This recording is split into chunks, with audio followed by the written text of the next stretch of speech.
नागपूरला सकाळी 7ला केशवचे पोहे संपलेत आणि मंद काकूंनी सावजी मटण करायला पदर खोचलाय. तेव्हाच मुंबईच्या इराणी कॅफेमध्ये एसडी काका बनला आणि लोकांना मस्का लावताय. आणि तेव्हाच नगरमध्ये बनवली जात आहे पापड भाजी, नाशिकमध्ये मिसळवर तर्री ओतली जात आहे, छत्रपती संभाजीनगरला भल्ला चाट, पुण्याला मस्तानी, मुंबईला वडापाव, मालवणला मासे आणि कोल्हापूरला तांबडा पांढरा रस्सा. मराठी खादाडगिरीला ना अंतच नाही. अंत नाही इथल्या निसर्गाला पण. इथं फक्त भाषाच नाही तर निसर्गाचं सौंदर्य पण दर कोसावर बदलत राहतं. समुद्राचा खळखळाट कानातून विरायच्या आत सह्याद्रीची पर्वतरांग लागते. त्या घाटातील वाट संपायच्या आत हिरवगार पठार दिसतं आणि पुन्हा सातपुड्याची रांग. मराठवाड्यातली शेती हे संपत नाही तिथंच विदर्भातलं जंगल सुरू होतं. यातून जाणाऱ्या असंख्य नद्या कित्येक गावांना पाणी देतात.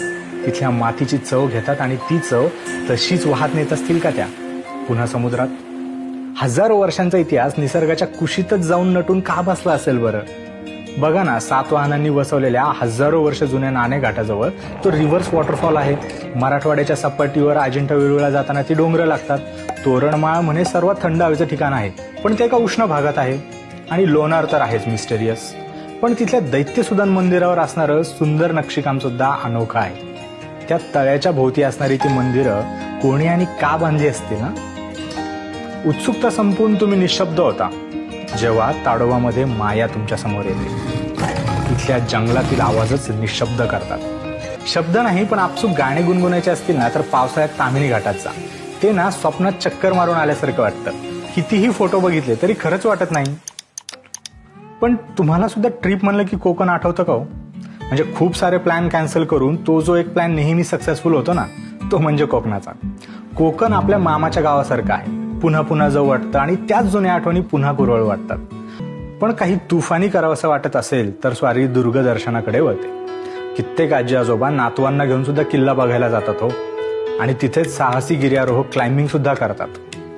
महाराष्ट्रातल्या एका प्रसिद्ध प्रवाशाने लिहून ठेवलंय की रायगडावर महाराजांसमोर नतमस्तक होताना कसली लाज वाटत नसेल ना तर मराठी बाणा जपलाय असं म्हणता येईल.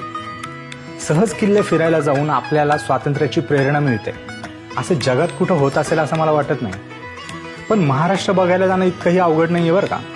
मुंबईत ऑफिस संपल्यावर आरामचा वडापाव खाताना सुद्धा CSMT स्टेशनकडे बघत काही वेळ थांबताच ना तुम्ही.